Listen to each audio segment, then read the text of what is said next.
തൃപ്രയാർ ഏകാദശിക്കൊരുങ്ങുന്ന ക്ഷേത്രാങ്കണത്തെ സംഗീതത്തിൽ ആറാടിച്ച് സംഗീതോത്സവത്തിന് തുടക്കമായി.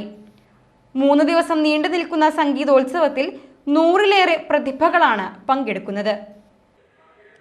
തൃപ്രയാർ ക്ഷേത്ര പരിസരം മുഴുവൻ സംഗീത പ്രപഞ്ചം തീർത്താണ് സംഗീതോത്സവം നടക്കുന്നത്. രാവിലെ 8 മണി മുതൽ വൈകിട്ട് 5 വരെയാണ് സംഗീതോത്സവം നടക്കുന്നത്. വ്യാഴാഴ്ച രാവിലെ 8 മണിക്ക് നടന്ന ചടങ്ങിൽ ക്ഷേത്രം തന്ത്രി തരണനെല്ലൂർ പത്മനാഭൻ നമ്പൂതിരിപ്പാട് ഭദ്രദീപം തെളിയിച്ച് സംഗീതോത്സവം ഉദ്ഘാടനം ചെയ്തു. ദേവസ്വം മാനേജർ മനോജ് കെ നായർ ചടങ്ങിൽ അധ്യക്ഷനായി. 100-ലേറെ പ്രതിഭകളാണ് 3 ദിവസത്തെ സംഗീതോത്സവത്തിൽ പങ്കെടുക്കുന്നത്.